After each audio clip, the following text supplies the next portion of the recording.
पुस्तकों का यहाँ पे विमोचन हुआ। मित्रों, सर्वेश्वर दयाल सक्सेना ने अपनी एक खूबसूरत कविता में कहा था,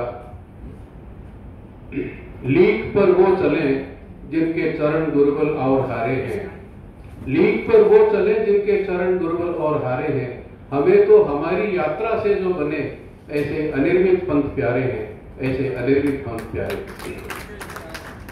इसी तरह थोड़ा सा दुष्यंत की तरफ चले तो वो कहते हैं, ये लड़ाई जो कि अपने आप से मैंने लड़ी है, ये घुटन की यातना केवल किताबों में पढ़ी है, ये पहाड़ी पांव क्या चढ़ते इरादों ने चढ़ी है, कल दरीचे ही बनेंगे द्वार अब तो पथ यही है, कल दरीचे ही बनेंगे द्वार अब तो पथ यही है, अब तो पथ यही है।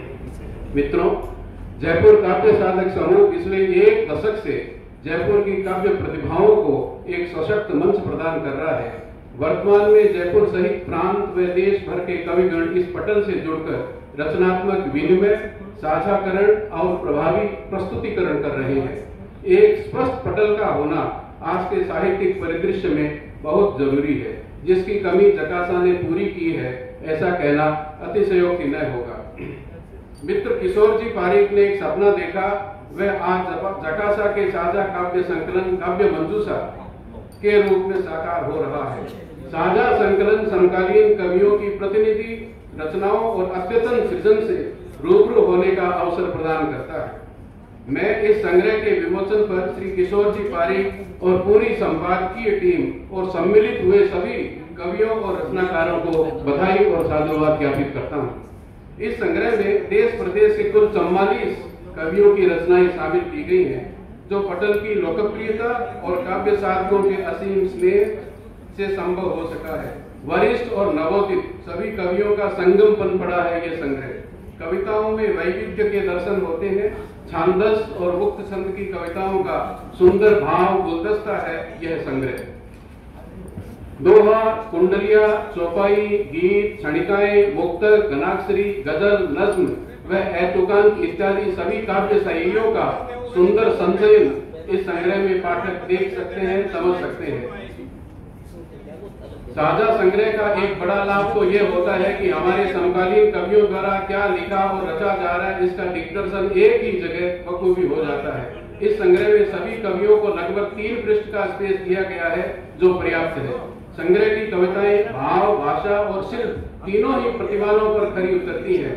भाव संपदा इन कविताओं का उज्जवल पक्ष है। भाषा के स्तर पर भी हर कवि परिपक्व नजर आता है। शिल्प के साथ बर्ताव करने का हर कवि का अपना नजरिया हो सकता है। यह संग्रह भी इसका अपवाद नहीं है। समकालीन समाज और परिवेश के प्रति सजग और जागरूक है इस संग्रह के तमाम कवि। सामाजिक विसंगतियों और विडंबनाओं पर तीव्र प्रहार भी कविमन करता है। दरकते रिश्तों पर अनिता चौधरी की पंक्तियां देखिए। आंगन में घर के चाहे दीवार हो खींची पर, आंगन में घर के चाहे दीवार हो खींची पर, अपनों से जारी हरदम तुम बोलचाल रखना। यह संवाद व्यक्तिगत नहीं रहकर फिर पूरी संस्कृति के संवाद में तब्दील हो जाता है, जिसकी पहली कड़ी मनुष्य है। आशा पांडे ओझा की कतिपय पंक्तियां दृष्टव्य है। देह की इस टोकरी में सांस के पत्थर भरे हम, चल रहे हैं, पांव आगे को धरे हम, धैर्य की इन छेनियों से टांचते, तब तक निराशा हो निकर कर, जब तलक बन न जाए एक आशा, भागती हिरणी सरीखी कामनाओं से गिरे हम, देह की इस टोकरी में सांस के पत्थर भरे हम, चल रहे हैं, पांव आगे को धरे हम। मित्रों, प्रतीकों का सुंदर प्रयोग इस नवगीत में आशा जी ने किए हैं। आपके तीनों की प्रभावी बन पड़े हैं। जय श्री कंवर प्रेम रस में डूबे लोगों में हृदयोद्गार व्यक्त करती है। इसकी एक वानगी, देना चाहूं मैं तुझे रंग गंध रस प्रीत, गुलबो हंसी हो गई भरी दोपहरी में। जोगेश्वर गर्ग जी की तीनों गजलें ठहर कर मनन कर पढ़ने की मांग करती है। देखिए, सभी ने आजमाया है मुझे सभी ने आजमाया है मुझे, सब आजमाएंगे, बहाने कम न पड़ जाएं बहाने ढूंढने वालों। सुंदर बहर की गजलों से आपने संग्रह को समृद्ध बनाया है। किशोर पारीक जी कृष्ण भक्ति और राधिका पर अपनी कविताओं के लिए देश भर में चर्चित रहे हैं। इस संग्रह से एक उदाहरण, राधिका है दीप की लो हर हवन में, कृष्ण के हर ग्रंथ की ये भूमिका है, रूप की है गोपिका ये गीतिका भी, हर हृदय के दीप की ये वर्तिका है, मौन का रस किंतु बदरस में नहीं है, गीत राधा पे रचू बस में नहीं है। और ये बस में नहीं है लेकिन रस्ते ही जा रहे हैं, बधाई इनको।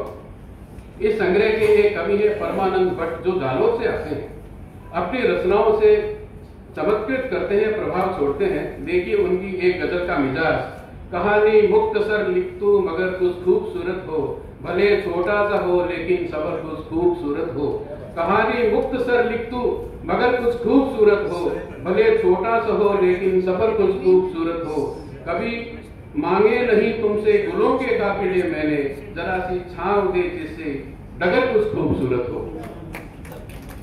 तो ये इस तरह से पूजा कृष्णा इंदौर, प्रकाश प्रियम, प्रीतिमा पुलक, आशा रानी जैन, राज शिवराज पाल सिंह, सोहन प्रकाश सोहन जो काफी वरिष्ठ कवि हैं, डॉक्टर सुशीला चील स्वयं सिद्धा, जिनका दोहा संग्रह देह जुला हो गई चर्चित रहा है, उमेश चंद्र, वरुण चतुर्वेदी, विमला शर्मा वीनू, सभी अपनी रचनाओं, गीतों, गजलों, दोहों आदि से गहरा प्रभाव छोड़ते हैं।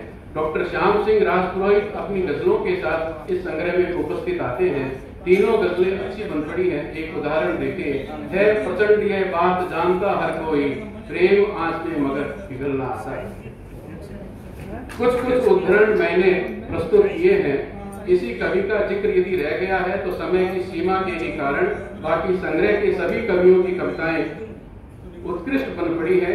उनमें अच्छी रचना बना पाने की कविता के विनम्र विद्यार्थी की तरह एक ऑनेस्टी है और सिंसियरिटी है, और ये कठिन साधना से इस संग्रह के कवियों ने हासिल किया है। आप सभी जानते हैं कि साहित्य और कविता ग्लैमर की दुनिया नहीं है, ये तो साहित्यिक और साधना की दुनिया है, इसमें अपने आप को खपाना पड़ता है। तो ये कठिन साधना से इस संग्रह के कवियों ने अर्जित किया है। मैं कवियों की साधना को नमन करता हूँ और आग्रह करता हूँ कि हम लीक से हटकर चलने का संकल्प लेकर ऐसा नव्य नवीन लिखें जिस पर हिंदी साहित्य और भाषा के गलियारों में गंभीरता पूर्वक विचार का चिंतन हो। और अंत में मैं रामावतार त्यागी, जो हमारे देश के शीर्षस्थ गीतकार हुए, उनके एक गीत की पंक्ति से इस वक्तव्य को विराम दूंगा। इस सदन में मैं अकेला ही दिया हूँ, मत बुझाओ, रोशनी जब भी मिलेगी मुझसे मिलेगी। पांव तो मेरे थकन ने छीड़ डाले, अब विचारों के सहारे चल रहा हूँ। आंसुओं से जन्म दे देकर हंसी को एक मंदिर के दिए सा जल रहा हूँ। मैं जहाँ धर दूं कदम में राजपथ है, मत मिटाओ, पाँव मेरे देखकर दुनिया चलेगी। इस सदन में मैं अकेला ही दिया हूँ, मत बुझाओ, मत बुझाओ, मत बुझाओ। धन्यवाद, आपने बड़े इत्मीनान से मुझे सुना और आपने इसके लिए मुझे आमंत्रित किया। धन्यवाद।